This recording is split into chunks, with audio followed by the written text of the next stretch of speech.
Todo empieza con una idea bastante simple pero poderosa: si querés influir en alguien, criticarlo es probablemente lo peor que podés hacer. El libro abre planteando que las personas no cambian cuando se las señala o se las juzga, sino todo lo contrario, se ponen a la defensiva y buscan justificarse. Y esto pasa siempre, incluso cuando claramente están equivocadas. No importa si hablamos de un criminal, un compañero de trabajo o alguien cercano, todos tendemos a proteger nuestro ego antes que aceptar un error. Por eso, en lugar de atacar, la clave está en entender. A partir de ahí, se empieza a desarrollar uno de los pilares más importantes de todo el libro: no criticar, no condenar y no quejarse. Parece básico, pero en la práctica casi nadie lo aplica. La mayoría de las relaciones se desgastan justamente por eso, porque las personas intentan cambiar a otros señalando sus fallas. Pero lo que propone el enfoque del libro es distinto: si realmente querés influir, primero tenés que generar una conexión positiva. Entonces aparece otra idea central: la importancia de la apreciación sincera. No se trata de adular ni de decir cosas falsas, sino de reconocer genuinamente algo bueno en la otra persona. Todos necesitamos sentirnos importantes, valorados, reconocidos. Es una necesidad humana básica. Y cuando alguien satisface esa necesidad, automáticamente genera cercanía. Esa es una de las formas más directas de empezar a influir sin imponer. En este punto el libro hace mucho énfasis en diferenciar entre adulación y apreciación real. La adulación es vacía, se nota, y termina generando desconfianza. En cambio, cuando alguien te reconoce algo de verdad, eso impacta. Y no solo mejora la relación, sino que también abre la puerta a que la otra persona esté más receptiva. Después se introduce otro concepto clave: despertar en la otra persona un deseo genuino. Esto cambia completamente la forma de comunicarse. En vez de pensar cómo logro que haga lo que yo quiero, el enfoque pasa a ser cómo hago para que quiera hacerlo por sí misma. Y eso implica entender que le interesa, que le importa, que la motiva. Porque al final, cada persona actúa en función de sus propios deseos, no de los demás. El libro insiste mucho en que el error más común es hablar desde nuestro propio punto de vista. Decimos lo que nosotros queremos, lo que nos conviene, lo que pensamos. Pero rara vez nos detenemos a ver la situación desde el otro lado. Y ahí es donde se pierde la influencia. Cuando cambias eso, cuando empezás a pensar desde el interés del otro, todo cambia. Se cuenta también cómo las personas más exitosas en relaciones humanas no son necesariamente las más inteligentes o las más talentosas, sino las que mejor entienden a los demás. Las que saben escuchar, observar y adaptarse. Porque influir no es imponer, es guiar sin que el otro sienta presión. A medida que avanza esta primera parte, queda claro que todo se basa en un principio: las personas responden mejor al estímulo positivo que al negativo. Cuando alguien se siente atacado, se cierra. Cuando se siente valorado, se abre. Y en ese espacio es donde realmente podés generar impacto. Y así, sin fórmulas mágicas ni trucos complicados, se empieza a construir la base de todo el libro: entender a las personas, dejar de lado el ego y aprender a conectar de forma genuina. Porque al final, influir no tiene que ver con manipular, sino con comprender. A medida que profundiza, el libro empieza a dejar algo todavía más claro: no alcanza con evitar la crítica o dar reconocimiento, también tenés que cambiar la forma en la que te relacionás en lo cotidiano. Y ahí aparece uno de los hábitos más subestimados pero más poderosos: interesarte genuinamente por los demás. No de manera superficial, no por conveniencia, sino de verdad. Porque la mayoría de las personas está tan concentrada en sí misma que cuando alguien se toma el tiempo de escuchar, de preguntar, de recordar detalles, eso destaca muchísimo. En este punto se plantea una idea que rompe bastante el esquema común: si querés que alguien se interese en vos, primero interésate vos en esa persona. Es casi un giro total a la lógica habitual, donde muchos buscan atención sin darla. Pero cuando haces lo contrario, cuando pones el foco en el otro, la conexión aparece sola. Y de ahí se desprende algo muy concreto: sonreír. Parece algo mínimo, casi obvio, pero el libro lo trata como una herramienta fundamental. Una sonrisa sincera cambia completamente la percepción que alguien tiene de vos. Transmite apertura, confianza, buena predisposición. Y aunque parezca automático, muchas veces la gente no lo hace, o lo hace de forma forzada. La diferencia está en que sea real, en que refleje una actitud. Después aparece otro concepto que tiene muchísimo peso: el nombre de una persona. Se plantea que, para cualquiera, su nombre es el sonido más importante que existe. Recordarlo y usarlo no es un detalle menor, es una forma directa de mostrar interés y respeto. Y al mismo tiempo, olvidarlo o ignorarlo puede generar el efecto contrario. Es algo tan simple que suele pasarse por alto, pero bien aplicado marca una gran diferencia en cualquier interacción. A medida que avanzamos, el enfoque sigue girando hacia la escucha. No escuchar para responder, sino escuchar de verdad. Dar espacio, dejar que el otro se exprese, no interrumpir constantemente ni querer llevar la conversación hacia uno mismo. El libro insiste en que las personas disfrutan hablar de sí mismas, y que si les das ese espacio, no solo vas a caer mejor, sino que además vas a entenderlas mejor. Y acá se conecta con otra idea clave: hablar en términos de los intereses de la otra persona. Esto aplica en todo, desde una charla casual hasta una negociación importante. Cuando tocas temas que le importan al otro, la atención aparece automáticamente. En cambio, cuando hablas solo de lo que te interesa a vos, es mucho más difícil generar conexión. También se introduce el concepto de hacer que la otra persona se sienta importante, pero siempre desde la sinceridad. No se trata de inflar el ego de forma artificial, sino de reconocer el valor real que tiene el otro. Porque cuando alguien se siente importante, su actitud cambia, se vuelve más abierto, más colaborativo, más receptivo. En el fondo, todo lo que se viene construyendo en esta parte apunta a lo mismo, salir del enfoque centrado en uno mismo. Dejar de pensar en cómo quedar bien, cómo destacar, cómo imponer una idea, y empezar a enfocarse en el otro. Es un cambio de perspectiva que no es tan fácil como parece, porque va en contra de muchos hábitos, pero es lo que realmente permite generar relaciones más fuertes. Y lo interesante es que no se presenta como algo teórico, sino como algo completamente práctico. Son acciones concretas, simples, que cualquiera puede aplicar, pero que muy pocos hacen de forma consistente. Y ahí está la diferencia. De esta manera, el libro empieza a mostrar que ganar amigos o influir no tiene nada de misterioso, pero sí requiere intención. Requiere prestar atención a los detalles, cambiar pequeñas conductas y, sobre todo, tener una actitud genuina hacia los demás. En esta parte el enfoque da un paso más y se mete de lleno en algo que suele generar muchos conflictos, como influir en los demás sin generar resistencia. Porque una cosa es caer bien, generar conexión, y otra distinta es lograr que alguien cambie de opinión o actúe de determinada manera. Y acá el libro es bastante claro desde el inicio, la forma directa, la confrontación, casi nunca funciona. Se plantea que discutir es, en la mayoría de los casos, una pérdida de tiempo. Incluso si ganas la discusión, en realidad perdés, porque la otra persona no cambia su postura, solo se siente atacada. Y eso termina dañando la relación. Entonces la idea no es imponer argumentos, sino evitar el choque desde el principio. Uno de los principios más importantes que aparece acá es mostrar respeto por la opinión del otro. Nunca decirle directamente que está equivocado. Esto puede sonar contraintuitivo, pero tiene mucho sentido cuando entendés cómo funciona el ego.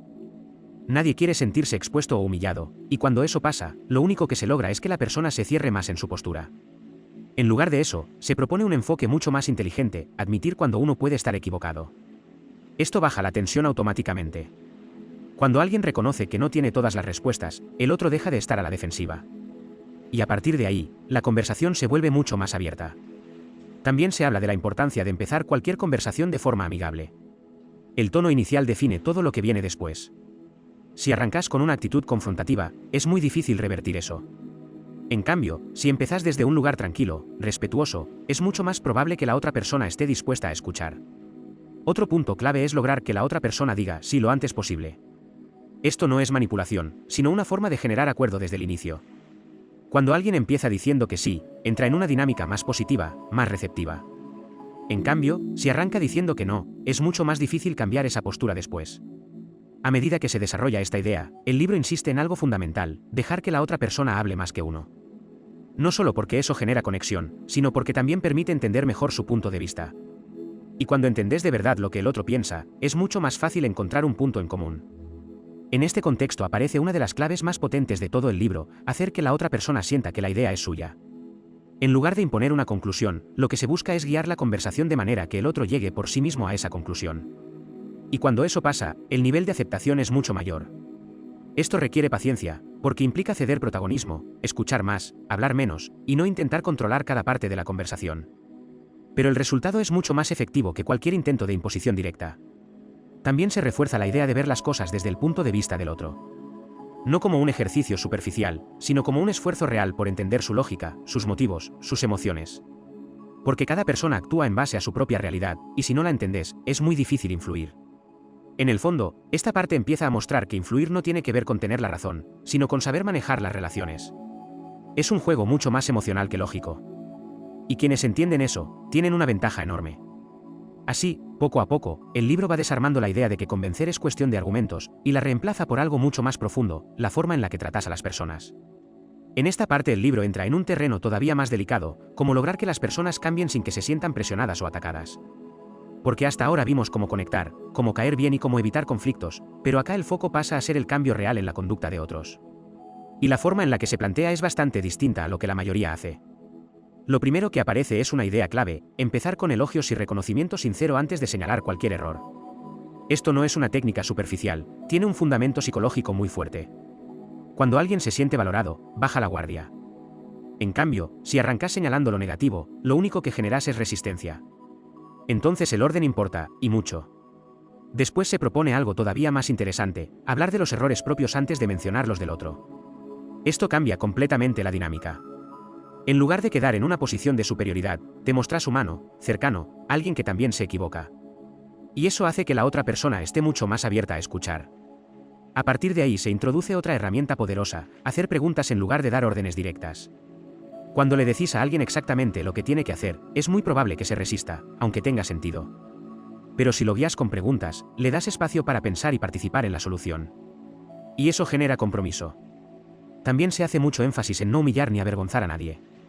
Cuidar el orgullo del otro es fundamental. Incluso cuando alguien comete un error evidente, la forma en la que lo señalas define si va a mejorar o si se va a cerrar. La crítica pública, por ejemplo, suele ser uno de los peores caminos. En esta misma línea aparece una idea muy interesante: elogiar el más mínimo progreso.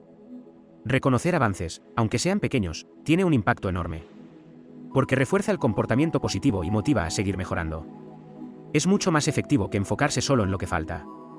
Después se plantea algo que puede parecer simple pero tiene mucha profundidad: dar a la otra persona una buena reputación que mantener. Es decir, tratarla como si ya tuviera las cualidades que querés que desarrolle. Cuando alguien siente que confían en él, que lo ven de cierta manera, tiende a actuar para estar a la altura de esa imagen. También se habla de hacer que los errores parezcan fáciles de corregir. Si haces que algo parezca imposible o muy complicado, lo más probable es que la persona ni lo intente. En cambio, si transmitís que es algo alcanzable, que puede mejorar, la actitud cambia completamente. Y por último, aparece un principio muy fuerte: hacer que la otra persona se sienta feliz de hacer lo que le estás proponiendo. Este punto resume bastante bien todo lo anterior. No se trata de obligar, ni de presionar, sino de generar un contexto donde el cambio sea algo positivo, deseado, incluso motivador. En el fondo, esta parte muestra que liderar o influir en otros no tiene que ver con autoridad o control, sino con inteligencia emocional.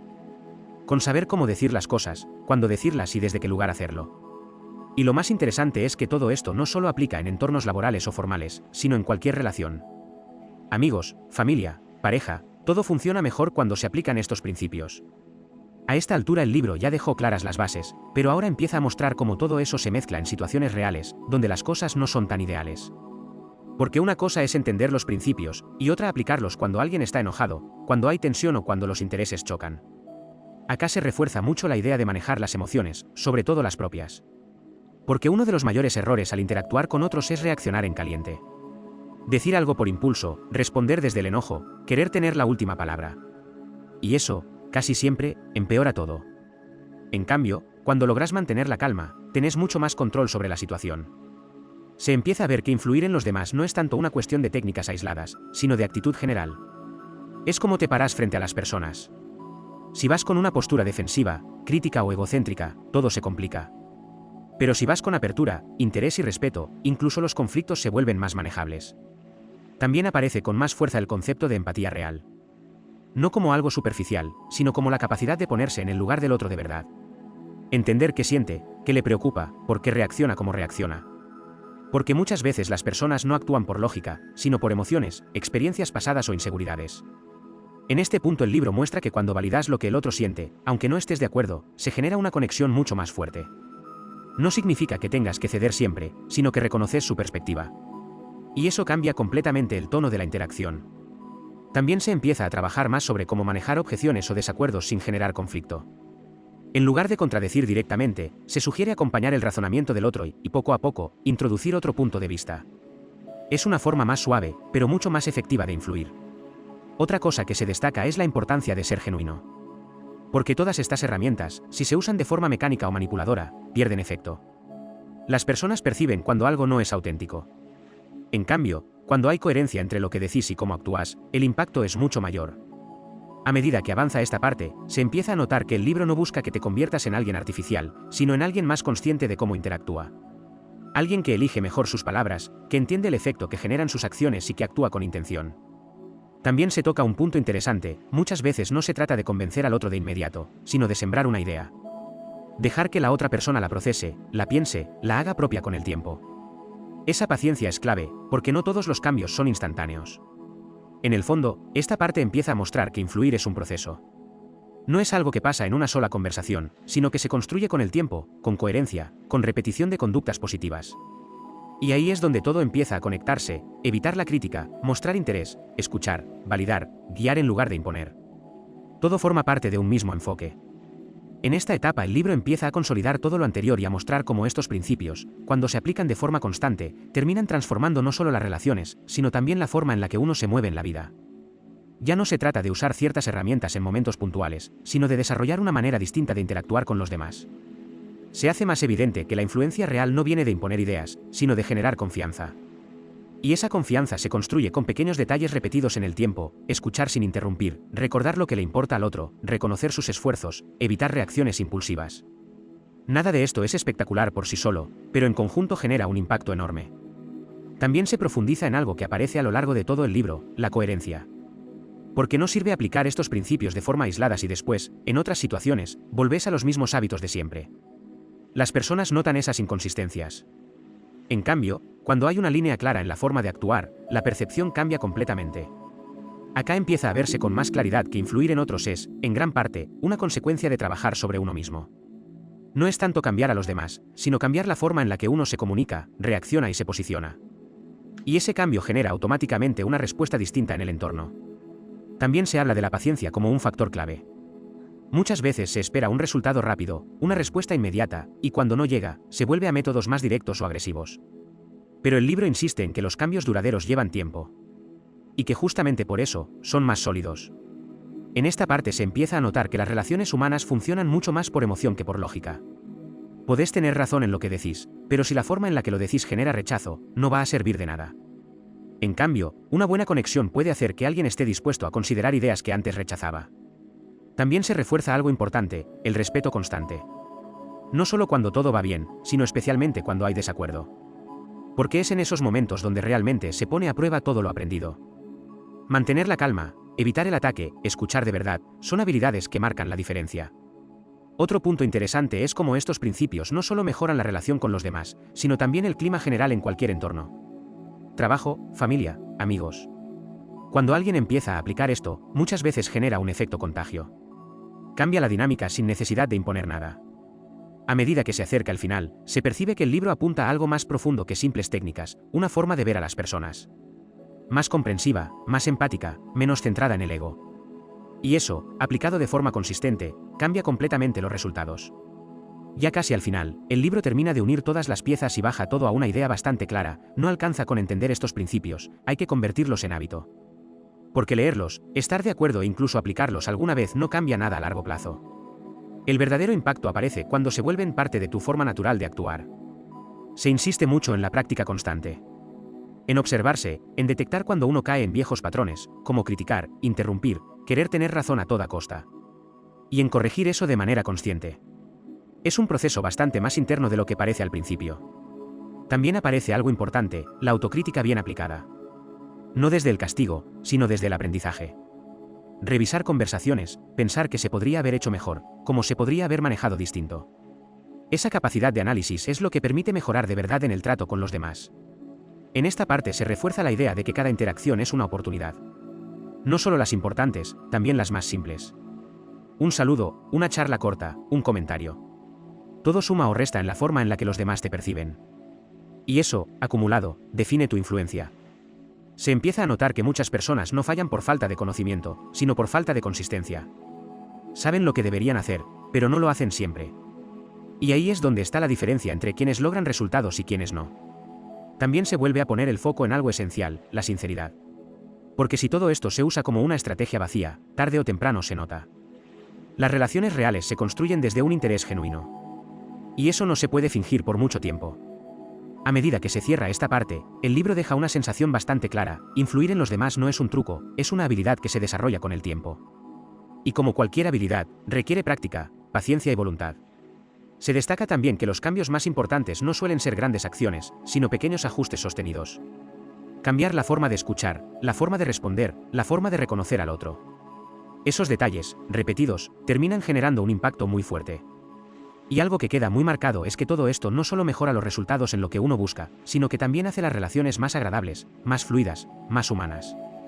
No es solo una herramienta para conseguir cosas, sino una forma de vivir mejor con los demás. En el tramo final, todo lo que se fue desarrollando a lo largo del libro termina de tomar forma como una filosofía completa de cómo relacionarse con los demás. Ya no se siente como un conjunto de consejos, sino como una manera distinta de ver a las personas y de moverse en cualquier entorno. Y lo que queda más claro que nunca es que la clave no está en cambiar a los otros, sino en cambiar uno mismo. Se vuelve a remarcar que el mayor obstáculo en las relaciones suele ser el ego. Esa necesidad de tener razón, de imponerse, de destacar, de corregir constantemente. Y cómo, paradójicamente, cuando uno deja de lado ese impulso, empieza a generar más impacto del que tenía antes. Porque las personas no responden bien a la presión, pero sí a la comprensión. También se cierra con la idea de que cada persona tiene su propia historia, sus propias razones, sus propios problemas. Y que entender eso cambia completamente la forma en la que uno interpreta las acciones de los demás. Lo que antes parecía una actitud negativa, muchas veces es simplemente el resultado de algo que no vemos. Y cuando se incorpora esa mirada, se vuelve mucho más fácil manejar cualquier interacción. El libro deja una sensación bastante fuerte sobre el poder de lo simple. No hace falta hacer cosas extraordinarias para mejorar las relaciones. Muchas veces alcanza con escuchar mejor, con mostrar interés, con reconocer algo positivo, con evitar una crítica innecesaria. Son acciones pequeñas, pero tienen un efecto acumulativo enorme. A esta altura, también queda claro que influir no es manipular. No se trata de usar a las personas, sino de conectar con ellas. De generar un vínculo donde ambas partes se sientan valoradas. Y desde ahí, cualquier idea, propuesta o cambio tiene muchas más chances de prosperar. Se refuerza la importancia de la actitud diaria. No es algo que se enciende y se apaga según convenga, sino una forma de estar en el mundo. Y eso implica coherencia, paciencia y, sobre todo, intención. Porque nada de esto pasa por casualidad. En el cierre también se siente una especie de invitación a aplicar esto en la vida real. No quedarse en la teoría, no dejarlo como una buena idea más. Probar, equivocarse, ajustar, volver a intentar. Porque es en la práctica donde todo esto cobra sentido. Y al final, lo que queda es bastante directo: si querés mejorar tus relaciones, si querés tener más influencia, si querés generar mejores respuestas en los demás, el camino no es exigir más, sino entender mejor. No es hablar más fuerte, sino escuchar mejor. No es señalar errores, sino reconocer virtudes. Así, sin fórmulas complicadas ni ideas abstractas, el libro termina dejando un mensaje que, aunque parece simple, tiene muchísimo peso. La forma en la que tratás a las personas define en gran parte lo que recibís de ellas.